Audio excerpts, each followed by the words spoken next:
about to hear a revolution in talk radio, Liberty Talk Radio, where the critical thinking will defrag your mind of propaganda-ridden viruses induced by mass media news programming.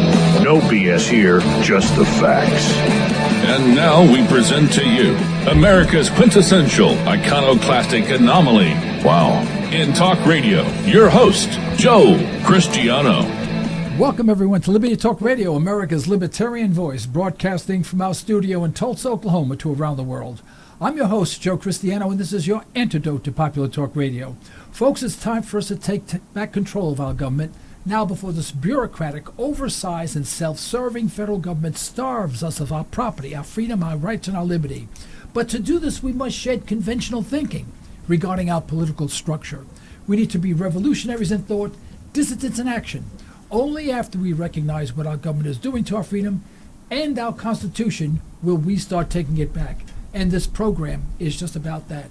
Today we're pleased and honored to have as our guest Dr. Peter Conti-Brown. He's an assistant professor at the Wharton School, University of Pennsylvania. A financial historian and legal scholar, Conti-Brown studies central banking, financial regulation, and public finance. Sounds fascinating, doesn't it? I guess you have to be really smart to do that. That's why I'm not in that field. He has a particular focus on the history and policies of the U.S. Federal Reserve. He is author of the book, The Power and the Independence of the Federal Reserve, the editor of 2 other books, and author and co-author of a dozen articles on central banking, financial regulation, and bank corporate governance. Peter, welcome to Liberty Talk Radio. Thanks for having me. Peter, I want to open up with a quote from Henry Ford. And back, I guess it's possibly 1920s or 1930s, I'm not sure. He said, "It is well enough that people of the nation do not understand our banking and monetary system, for if they did, I believe there would be a revolution before tomorrow morning." And I think that still holds true today.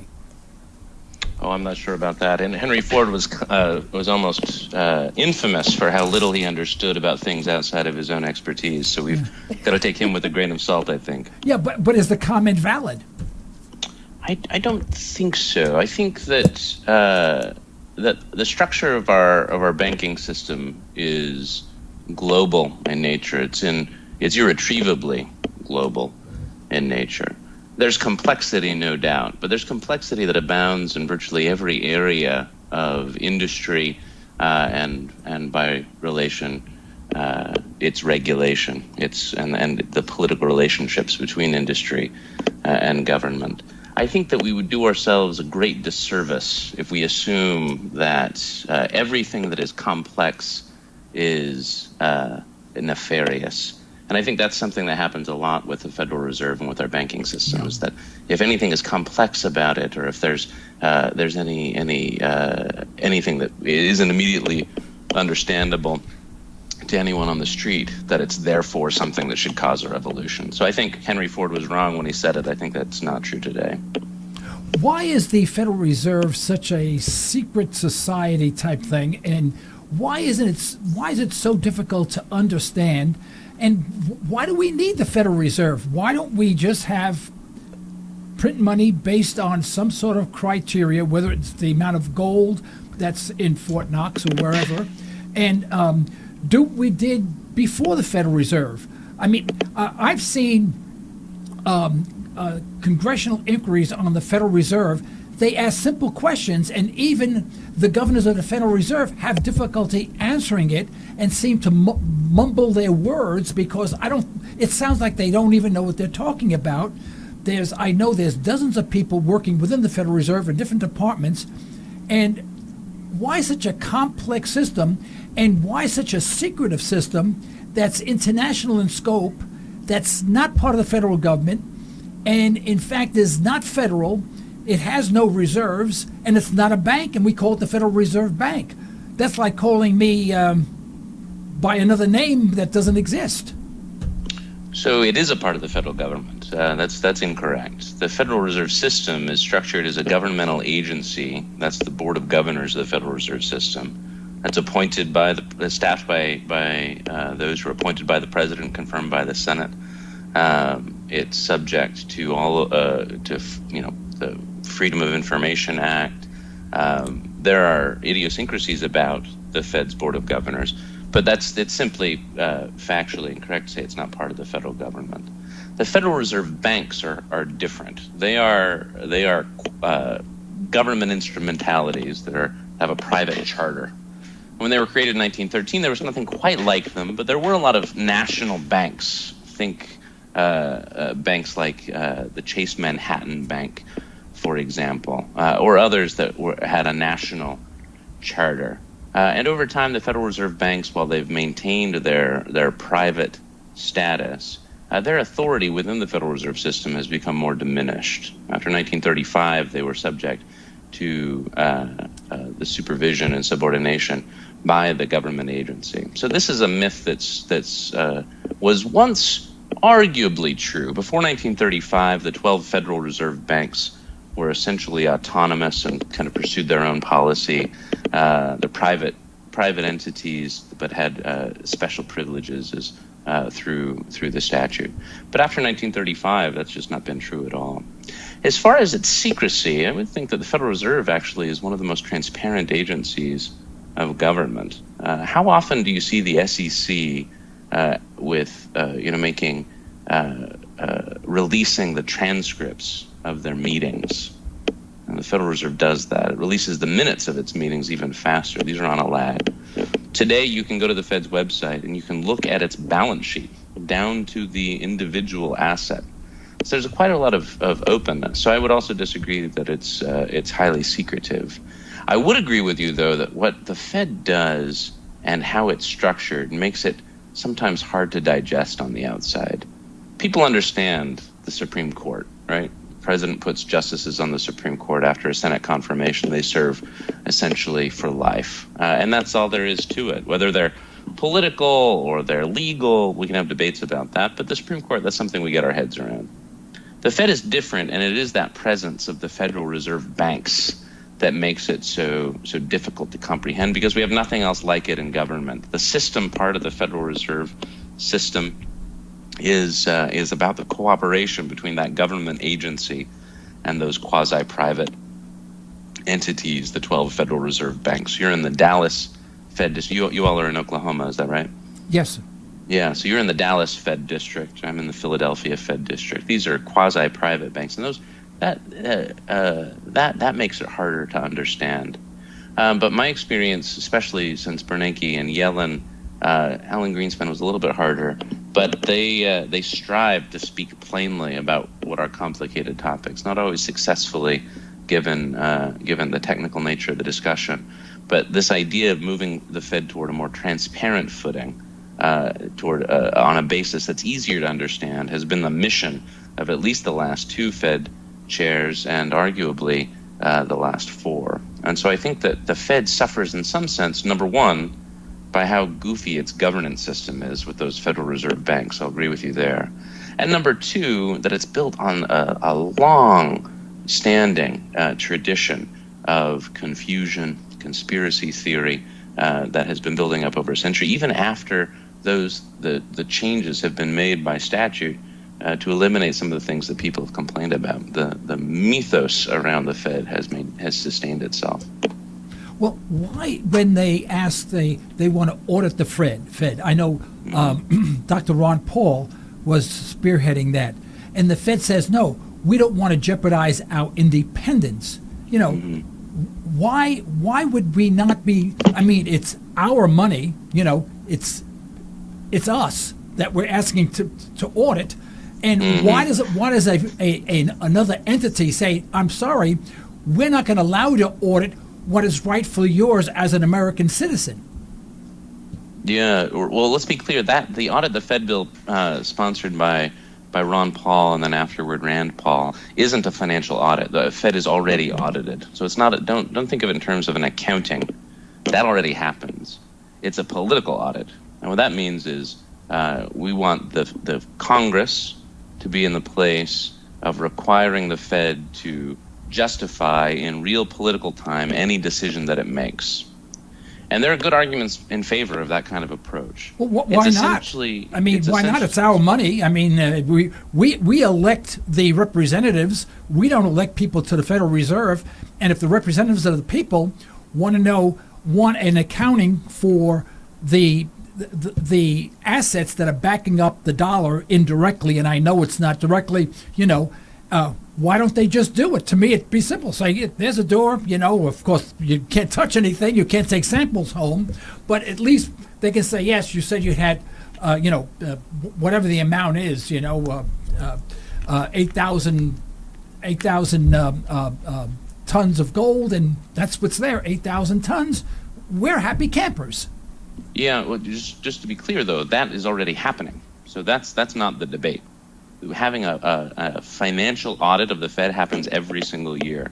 They hire the leading accounting firms. They rotate this. I think PricewaterhouseCoopers or PwC, or maybe it's Deloitte this year, provided it the last time.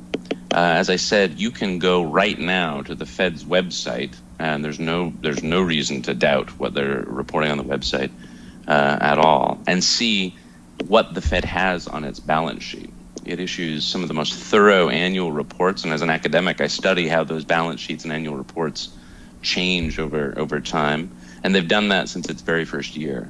So that's not the debate. You are completely correct in what you're saying. We as the people deserve to know how the Fed is using its money, and we get that information. But then why do they ask to audit the Fed when it's already been audited? I don't understand that. I mean, are they just taking... Is the audit taking the word of the Federal Reserve governor saying, yes, we have 8,000 tons of gold in the vault?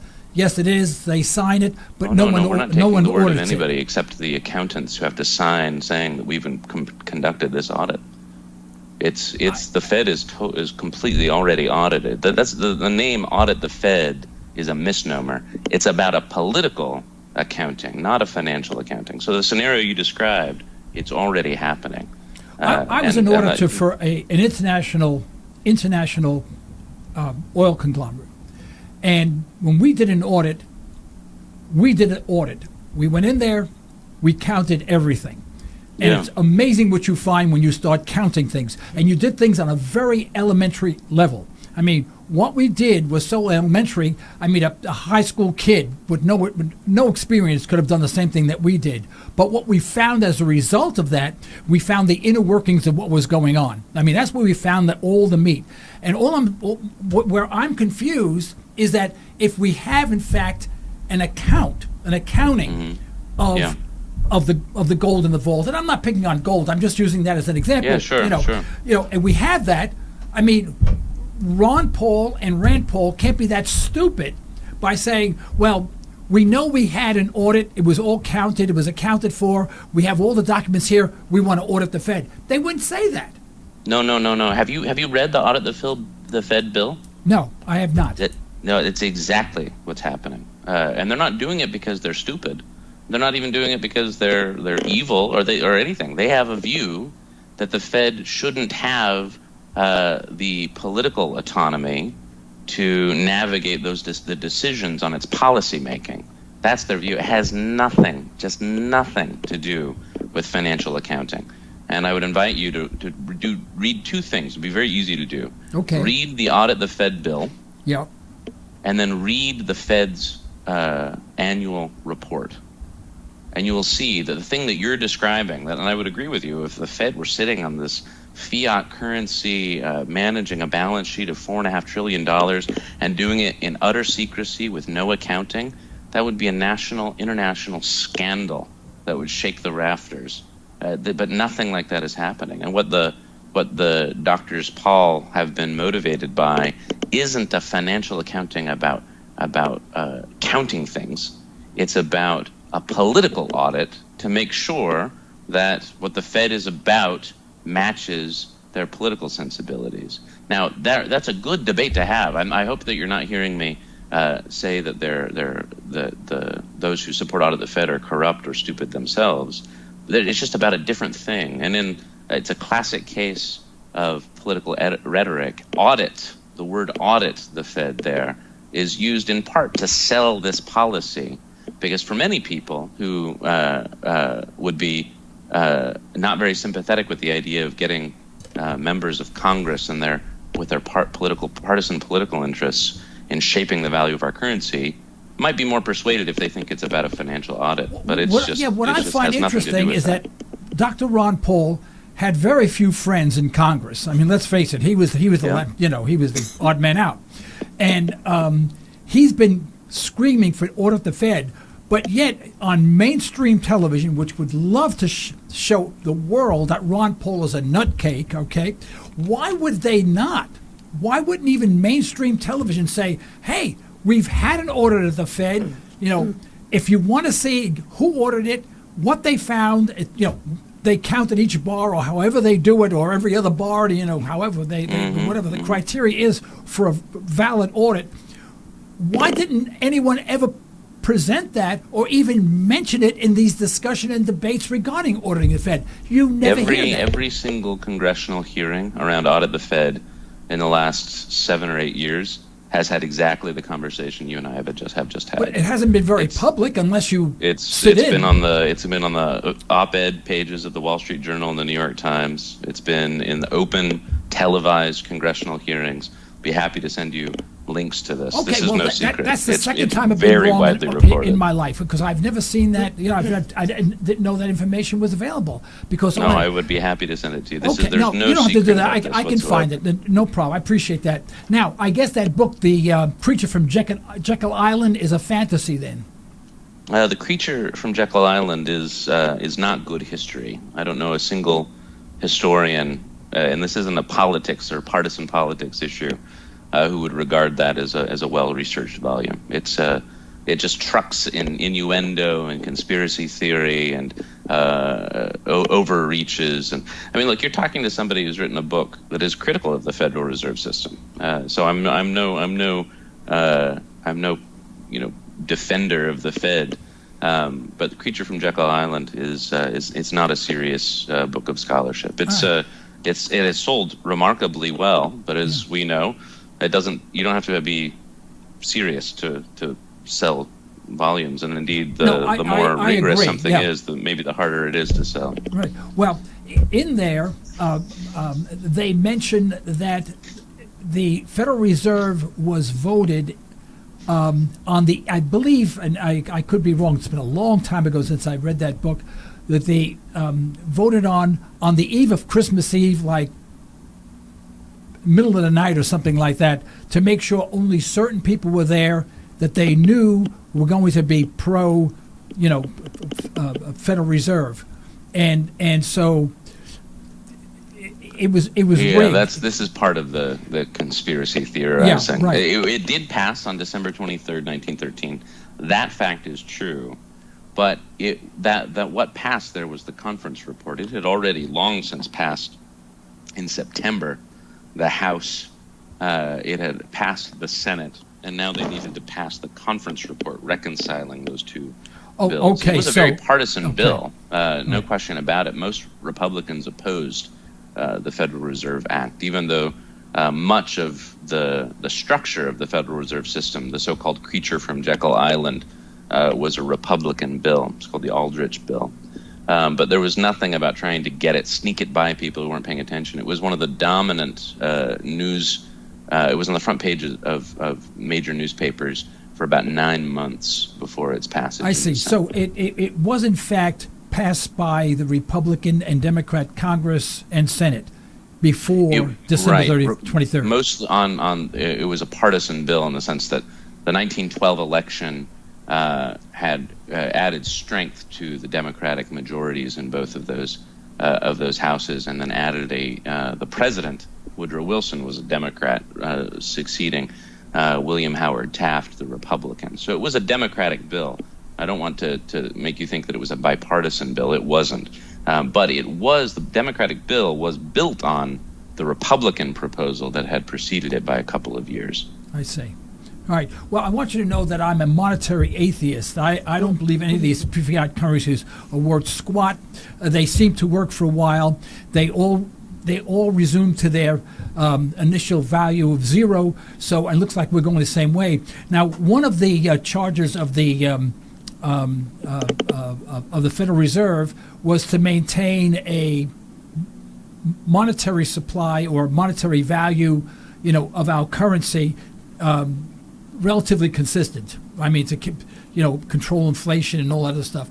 Well, actually, not at all. It was to maintain an elastic currency, so to be very different from what you just described. Okay. So the charge there was to make sure that the seasonal demands for currency in 1912, this is marked by true seasons, agricultural seasons, to make sure that currency wasn't artificially scarce at the time when farmers were going to be borrowing in order to finance their new crop, and then so that the problem wouldn't be the classic banker's dilemma, where a banker offers you an umbrella when the sun is shining and the first cloud reaches in to yank it away. Yeah. So the Federal Reserve System was built in part because the United States was an international financial pariah at that point. We didn't have a mechanism for making the goods that we produced and the commerce in which we participated be international, despite having one of the largest economies in the world. And so, and we were mocked for our failures to have a more robust financial system, atomized as it was across states, without anything that was unifying that system. So that was the motivation for the original Federal Reserve Act. Now, it came at a time when the currency, even as it was proposed through the Federal Reserve System, was not a fiat currency. It was backed by gold. But the experiment with the Federal Reserve System is so fascinating because after the passage of the Act, as you noted, on December 23rd, 1913, it took about another year before the Federal Reserve banks opened their doors for business. And in August of 1914, as this was still happening, opening up these Federal Reserve banks, of course, was the beginning of World War I, and with it the end of the classical gold standard, because the classical gold standard couldn't function in a vacuum. It depended on international commitments and coordination, which was no longer the case during the war. And so the Fed became a system eventually with starts and stops along the way, with various kinds of experiments with a commodity-based currency, until 1971, and then finally 1973, when it became the regulator of a truly fiat currency. Yeah. Now, I'm intrigued by your assertion that you think that we're headed in the same way, that the value of the dollar will be nothing. The Fed has been struggling with the opposite problem of inflation that has been much lower than its intent. And the Fed's decision today to raise interest rates by another 25 basis points was met by criticism that there's no reason to raise interest rates when inflation is so low. So it seems to me that the evidence is pointing in the other direction. Do you disagree with that? No. Well, look at long term what the value of the dollar was. I guess relative to certain any commodity, whether it be copper, bread, whatever. And today, it is hundreds-fold more expensive today than it was back in 1913. So I assume that the Federal Reserve is not responsible at all for the inflationary aspect of our currency. Well, no. The Fed has had a great deal of a role to play in inflation. There have been some spectacular failures along the way, but in both directions in terms of inflation and deflation. Inflation is a huge problem for savers, right? It erodes the value of your surplus. You've worked hard and you've earned more than you consume, and you want to put something away for the future. And if you're putting it away in a unit of account that doesn't function well as a store of value, then that's a pretty shaky system. But for those who have debts, so think farmers or homeowners or others, inflation can be a really great thing so long as wages rise to match it. And so because that's the elimination of your mortgage. Deflation, on the other hand, is it sends an economy into an abyss. And that's exactly what happened. The Fed made colossal errors during the Great Depression by deflating the currency. And libertarians and many others have squarely criticized the Fed for that problem, not for stoking inflation, but for not stoking inflation enough.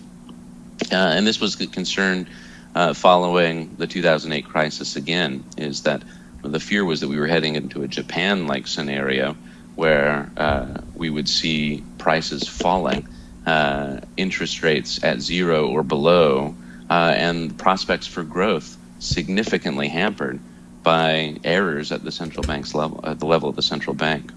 Now, there were many at the time that Ben Bernanke and others at the Federal Reserve were pushing interest rates to zero, engaging in quantitative easing. He said, you are going to unleash a tsunami of inflation.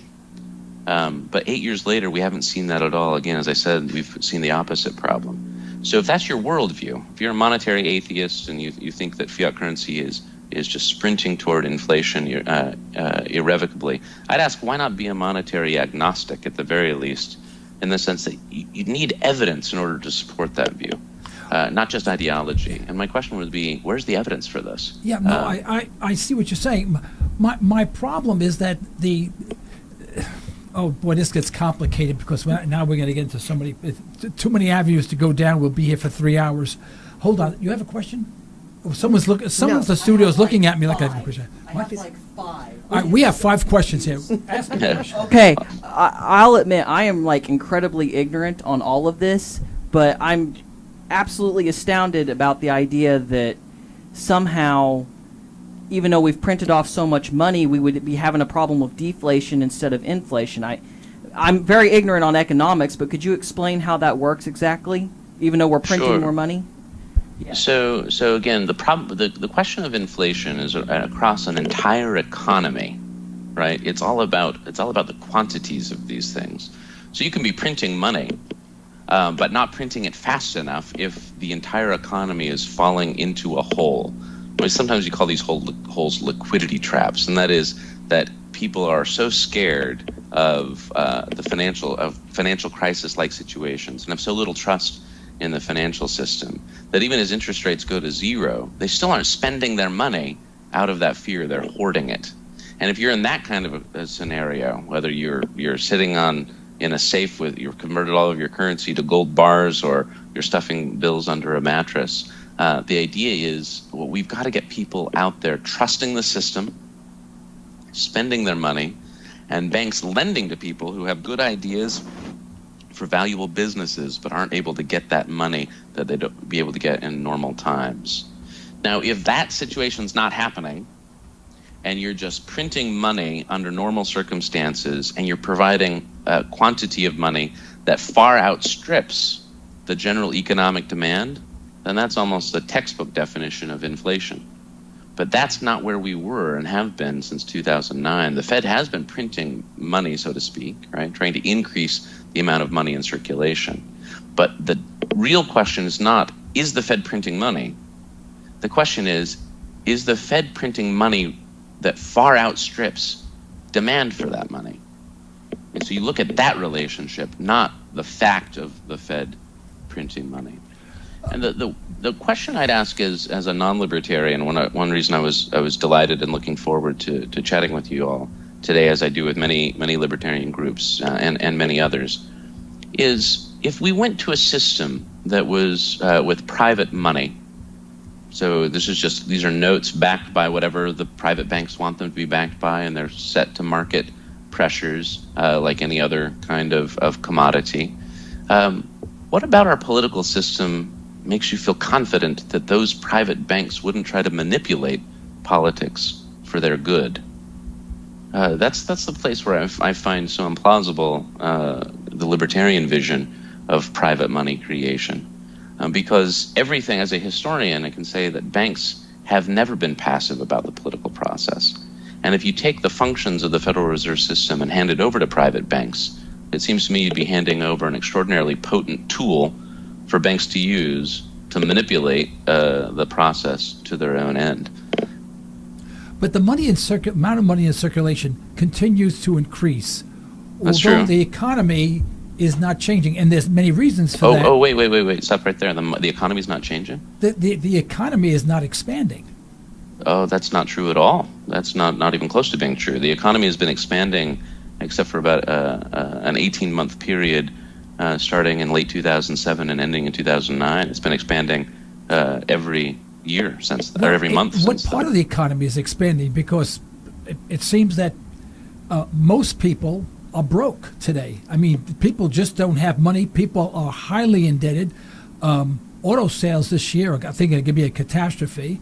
If you take the average person today, they either, if they're young, they have hellacious student loans, which they'll never be able to pay off. They have people have purchased cars that they couldn't afford, which, no payments for 6 months, 0% financing, no money down, obviously. And these cars are coming back. So I'm just saying that we see the system of easy money unraveling because the number of people out of the workforce right now are rivaling the amount of people out of the workforce percentage-wise that we had during the Great Depression. This is not a good economy. That's not even close to being true, what you just said right there. Unemployment right now is at 4.6%, right? And you can that's got to be the biggest lie in the world. Underemployment and the like. But this is the danger, indeed, of trying to make or even to comprehend economic policy based on kind of the people around you. And that's because the economy is just unbelievably vast. Let me give an example that sort of illustrates this. I was in Dubai last week on a business trip. Have you ever been to Dubai? No, I have not been to I would recommend it if you ever get a chance. It's an extraordinary place. It's this mega city, right, that comes in the desert. Dubai has no oil money, or almost no oil money. And as you look, there are just hundreds of skyscrapers, literally hundreds. And I'm looking around and I'm thinking, how on earth are they filling this? Like, I don't see it. I don't see where all of this economic activity goes through. And that's part of the problem, right? Is the limit of my little brain to just observe all of this economic activity. Because anecdotally, I won't be able to do it. I won't be able in my lifetime be able to comprehend the vastness of even the economy of Dubai, let alone the economy of the United States, which is probably two orders of magnitude larger. And so right now, the economy is expanding.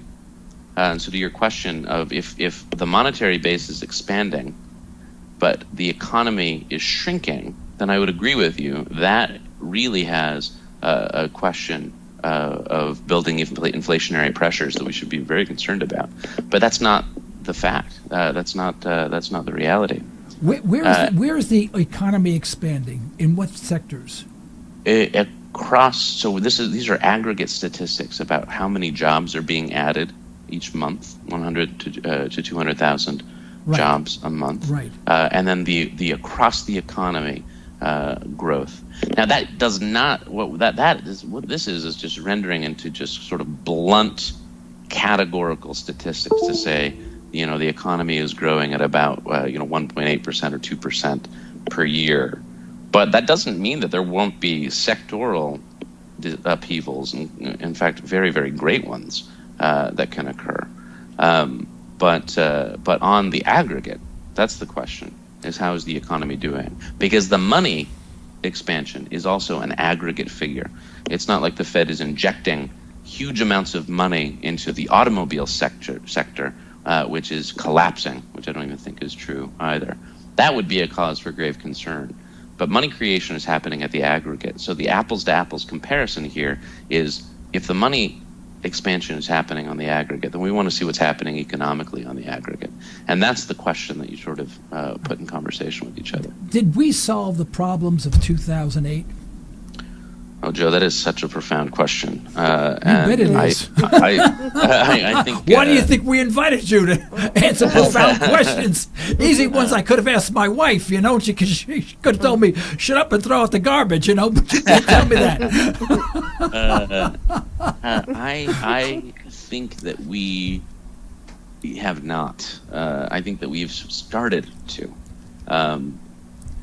Here's the place where I'm concerned about the problem of 2008. So in 2008, what we have is this over-levered financial system where the leverage, like the people lending money in various directions, is utterly opaque. Like, we don't even know it. So forget going to the bank and getting a mortgage, and even a mortgage for people who can't afford to pay it back. That was a real problem in 2008. It was mostly solved afterward. There's some evidence that we're kind of roaring back into a subprime mortgage space, but that's not even the most interesting and most complicated problem of 2008. The more complicated problem is when I'm writing my check. Pretend for a moment I'm actually writing a paper check, which I don't do for my mortgage. It's all automatic at this point. But when I'm writing a check that says, I, Peter Conti-Brown, I'm going to pay this amount to you, the bank, where does it go afterward? Well, mortgages have been securitized for 40 years in the United States, and that's a really valuable thing. It's a private sector solution, motivated in part and subsidized by the government, perhaps too much. But the bigger question is, what do you do when you repackage all that stuff and you perform a kind of international banking alchemy so that you hide who owes what to whom, right, making it hugely problematic when all of a sudden people wake up and say, wait, how am I going to get paid? On what basis? What is this stuff made out of? And when you have that kind of moment, then you can have the entire financial system seize up, right? And I think there are a couple problems. So Dodd-Frank gets passed in order to answer some of these problems. I think some of the answers that Dodd-Frank provides are pretty good. The problem is that we still have these unbelievably large banks that fund themselves with a huge amount of debt. And I am not confident, as I sit here today, as certainly not as a historian, we've never solved the problem of financial crisis, and I think that it's an illusion to suppose that we can. But even the solutions that do make sense, like making banks fund themselves more with equity rather than debt, this is speaking of libertarians, this is something libertarians have been pushing for a very long time. I think it is exactly correct. It wasn't taken far enough. Banks are still over-levered, and that is a very big problem. And it's not something that we've really licked. We haven't had a chance to test it. I hope the next chance comes after we're all dead. But in the event of a huge financial crisis, where all of a sudden people wake up and say, wait, who owes me what, and what is this stuff made out of? That the banks right now, as they're structured, they're not really in a position where they're going to be able to handle that really well, especially if it happens all at once, as it did in 2008. Now, let me ask you, does the Fed have any responsibility to reject a request for more funds by the federal government? If the federal government needs more money in circulation, does the Fed say, no, not such a good idea? Or do they just take orders and they sell a bond, to the Treasury Department, then the Treasury Department, sells it to the banking system, and then the Treasury prints the money out? I think that's about how it works, something like that. Well, it's do they have a responsibility to say, no, you guys are floating in money and it's not going anywhere? Giving you more money is going to exasperate the poor situation we're in now, or the stagnant situation we're in now. Yeah, so you're getting at what is a fundamental tension between fiscal policy and monetary policy. Now, interestingly, the Fed, this is the idea of Fed independence. This is if the concept means anything at all, it means this, that the Fed, not the Treasury, sets the amount of money in circulation, that they're in charge of that monetary policy. So the Treasury doesn't say, hey, Fed, you've got to do this. The Treasury simply makes a bet and says, well, we're going to run deficits this year. And my bet is that some combination of private parties and the Federal Reserve are going to demand that debt. They're going to want to hold Treasury debt. And so far, that bet has been very good. And the reason is because every single investor with a portfolio, a major investor, institutional investor with a portfolio, has a demand for what they call risk-free assets. Now, are the debts of the United States really risk-free? Not at all. Countries fall, empires fall.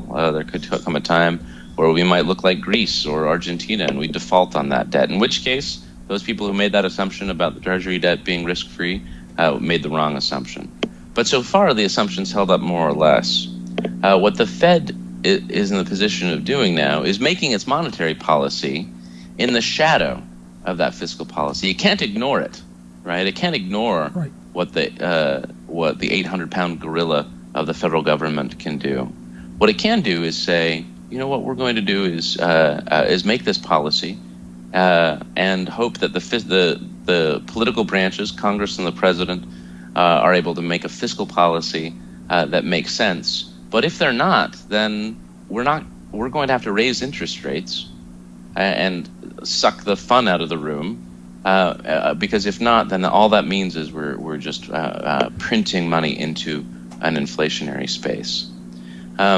So again, the reason that hasn't happened in the last 8 years, and so many people who've been critical of the Fed are surprised not to see more inflation, is they didn't really understand the size of the hole that the 2008 crisis put in the economy. Right. If you saw the Fed acting like it's acting today in the 1980s or 90s, for example, then we would look like Hungary in the 1930s or something, or the Weimar Republic in the 1920s, just hyperactively inflationary environment. But that's because we didn't have a hole in the economy that was so breathtakingly large, and not just the economy, but in the financial system. And so right now the way it works is the Fed, creates this money, buys assets with the money it creates, and this money it creates is entirely left to its discretion. Well, you said it buys assets. What assets is it buying? It's buying treasury bonds, this debt, and it was buying during the treasury bond 2000. Debt is not an asset. That's a ethereal asset. It's a fake asset. Well, it's an asset that pays interest, so that's all you need to have an asset, right? It's no different from me buying a farm that I don't run. It's just paying interest. But who's paying the interest? The government that's bankrupt? I mean, to me that doesn't make it doesn't make sense on a not intellectual, on a basic level. It doesn't make any sense to me. Right. Well, this is how the same way it works. Anytime anybody, individual or firm or government, borrows money, they borrow money that they're going to pay back, and the United States has been paying back its money. But it only pays back the money because it prints more money. So that's not true, right? So that's the entire idea of Fed independence, is that while the Federal Reserve System is part of the government, the Board of Governors anyway, it is separated the function of printing money from the borrowing function into two different places. And that separation is seen as the very thing that prevents us from being like Weimar Germany in a hyperinflationary environment, or Zimbabwe, to cite a more recent example. I didn't understand that. What prevents us from becoming Zimbabwe? Because they're not going to move in sync. If the federal government, and here I mean the Treasury and the Congress, which passes the budget, just starts dramatically expanding the national debt even further than the economy could absorb, then the Fed says, yeah, okay, we'll buy all that up. We'll buy up all that debt, right? And again, the economy is there's no giant hole in the economy that is allowing this debt to cycle through. Then that's inflation. That's the very thing that you've been talking about, that you've been fearing. What makes Fed independence important is the opportunity for someone like Janet Yellen to say to someone like Donald Trump, no, you've created this debt. Or Ben Bernanke to Barack Obama, or Alan Greenspan to George W. Bush. You've created this fiscal mess, but we at the Fed are not going to participate in it. We're going to raise interest rates and make this even harder and put you back to the process of coming up with a more viable budgetary solution. That dance, if it happens, preserves the integrity of the currency. I agree. If it doesn't, then we get into the situation of hyperinflation. Although we're not talking about apples and apples, it's sort of like apples and bananas, but, Volcker, increased the interest rate to 21%, I think it was the high, and today we struggle to increase, and usually don't, struggle to increase the interest rate by 1/4 of 1%. and usually end out on the lower end. And so the dichotomy there is just staggering. Now, I know there's probably many reasons for that, legitimate reasons for that, but it sort of makes you a little suspicious as to how at one time we can raise interest rates to 21% and survive, and today the fear of increasing interest rates by 0.25% may cause some sort of catastrophic financial anomaly that will put us out of business altogether. Yeah, how do you answer to that? I like the way that you started. It's not an apples-to-apples comparison, but you're right to put a spotlight on how is 2017 so dramatically different from 1979 to 1982, which is when, which was the Volcker experiment with Right. sending interest rates into the stratosphere. So first of all, there are a couple of differences that are really important. Number one is that inflation was at double-digit levels before 1979. Right. And it wasn't at all at the beginning of 2008. And again, today inflation is at less than 2%, which is a real problem for the Fed. So that's a big difference, is that the interest rates were that high, but inflation was that high. And so the effort was trying to get interest rates to be on a real basis, meaning, what are the interest rates after you subtract away inflation, into a more positive territory. And here we have structurally a very similar phenomenon. Interest rates are lower than the rate of inflation, which means the real interest rates are below water. They're below right. zero. Yeah, right. And so that's one big difference, is that inflation was the problem. Here we wish we had that inflation. Because we don't have that inflation, we're wondering about the fragility of the economy. Second big difference there is that we are coming in a situation where our economic recovery from the 2007 to 2009 recession has been anemic. It's taken a very long time for us to get a full recovery, many, many years. Unemployment rates were above 10% in the early stages of that recovery, and they've only been going down slowly but surely. And so the idea of triggering in that kind of a fragile economic environment another recession is something that the Fed is looking at and saying, how could we justify that?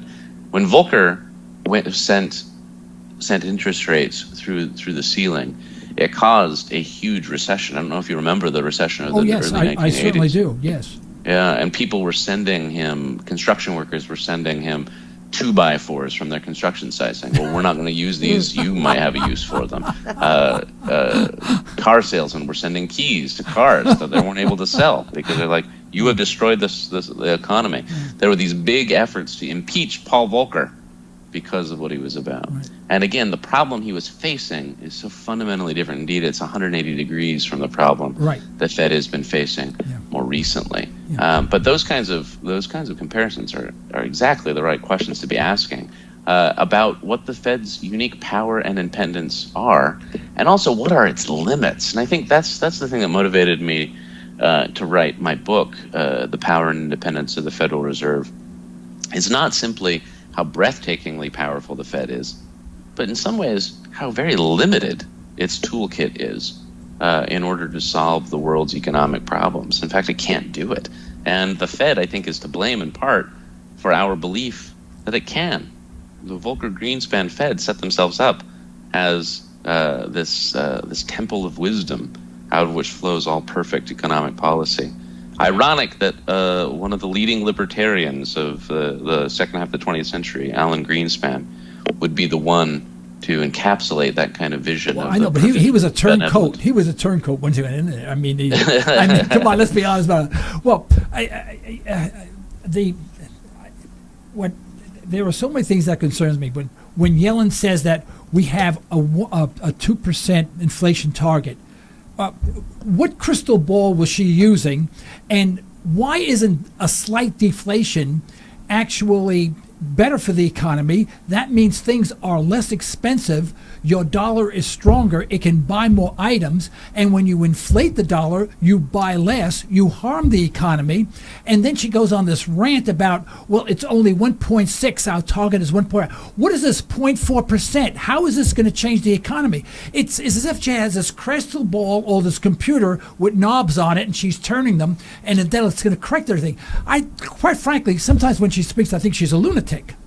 Yeah, I don't share that, not at all. I think Janet Yellen is one of the most accomplished central bankers the United States has Well, ever that's seen. not saying much then about the other central bankers. I'll be honest with you. Let me disagree with you, because if she had a half a brain cell, she said, "Hey, if anything, inflation should be zero, because we don't want you to lose your purchasing power." Is in the mid 1990s when she had this debate, she said exactly that inflation in an ideal world should be zero. Here's why the attention is being paid to a target. It's not something that started in the United States. This is actually something that started in New Zealand, of putting an inflation target. The 2% inflation target is seen as justified because the threat of deflation is so much worse than inflation. Here's why. You're right. If you're thinking about it from a consumer perspective, and you're on a fixed income, so you don't need to worry about labor markets or getting fired or anything like that, then deflation is fantastic, right? You get more bang for your buck. But the problem is that the vast majority of people do have to worry about where their money's going to come from. And deflation is the worst thing that could happen to a business owner, because you've got to start firing people. And as you start firing people, those unemployed people can't get jobs other places because there's just not enough money coming in to the businesses. Well, so let me stop you there. Let me stop you there. I'm a business owner, right? Deflation means that people have more money with which to buy things, which is good for my business, not bad for my business. Inflation kills my business because people have less money, buy less, thus my customers produce less. I go out of business. So what you're assuming, though, is that wages and price levels are completely in sync. No, right? I'm not saying that, but we can't assume we cannot assume the opposite. The opposite as well. Yeah, sure. So I'm not saying that inflation is something you should welcome as a business owner. But what happens with deflation, we have in every instance where we've seen deflation, in the Great Depression and other economies, in Japan, the consequence to the economy and to business owners is catastrophic. It doesn't function this way, where deflation starts to happen. All of a sudden, everybody's like, well, we all agree I'm going to take these wage slashes because they're completely in sync with the price slashes and everything's going well. That's not how it happens. Wages are stickier than this. And that creates a profound problem when those wage adjustments happen, because now less money is coming in to your business, but you still have to pay the same overhead, right, until there's an adjustment. And when that happens, that's going to be death to you. Now, unless if you've got a really phenomenal business and you've got a huge reserve, then maybe you can last it out until you get that adjustment down where it's making more sense. But for most businesses, they're operating on the margin. And that's not going to be the experience there. Yeah. So the reason for the 2% inflation target, or to be so concerned when you're even 0.4 of a percentage point off, is that we're actually playing a game of blind man's bluff, trying to find out what inflation actually is. We have what the measurements are, but those measurements are always going to be lagging, right, on what really is happening in the world. And so the 2% inflation is trying to say, well, we know that the economy is growing. It's growing at roughly 2%. And so if we're keeping a monetary base at a stable growth that's about the same. This was Milton Friedman's idea, by the way. He wanted inflation to be fixed by a computer.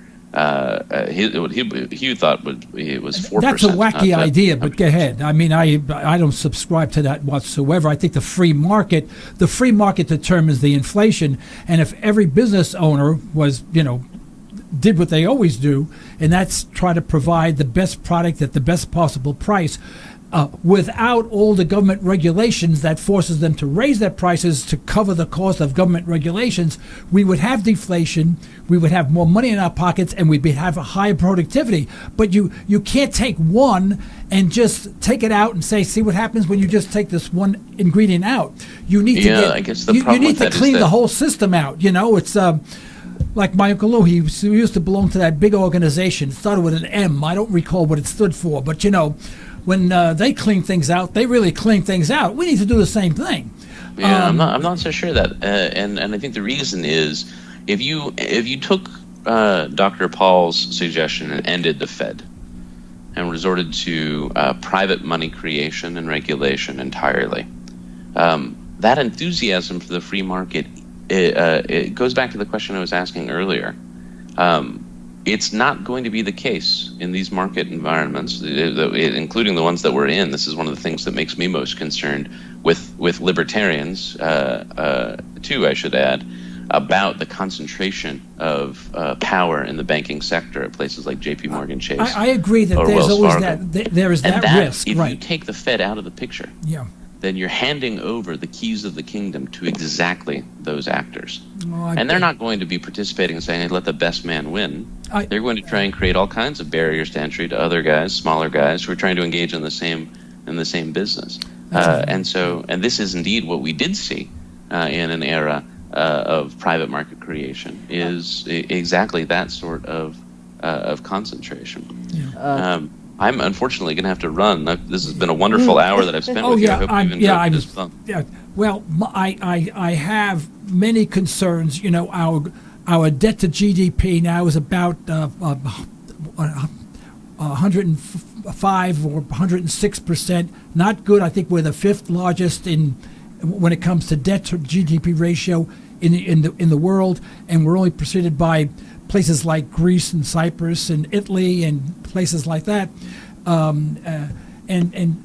Our deficits, exporting deficits, they keep on going up. Export deficits keep on going up. We have lots of problems.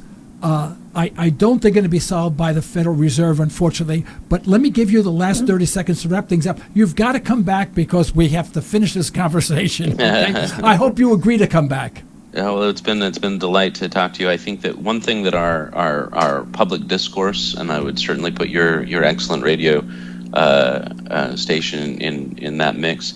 One thing that our public discourse suffers from is that people of different ideological backgrounds often refuse to engage each other. Right. So it sounds like you and I don't agree on a lot, but I was delighted to be able to talk about this, and I benefited from your insight on this, even where we disagree. And I hope that others do exactly this thing, reach across whatever ideological difference might exist and say, well, we've got things to learn from each other, even though we see the world. And believe me, I learned a lot from you, and a lot of the skepticism that you bring up regarding some of the very common notions of what is going on. I'm glad you brought that up because it makes me rethink some of those as well, and that's going to help me long term. So I appreciate, Peter, you being on the show, and I do look forward to seeing you again.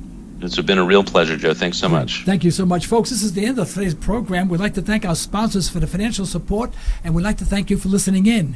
You can further the cause of liberty by recommending this program to your friends, but let us hear from you. Our email address is comments@libertytalkradio.com. Remember, subscribe to our reminder service by going to our website and clicking on the libertytalkradio.com subscribe button. Also, like us on Facebook and download our app so you can listen to us on your iPhone or smartphone. Until next time, this is Joe Cristiano. Until next time, stay well, stay tuned.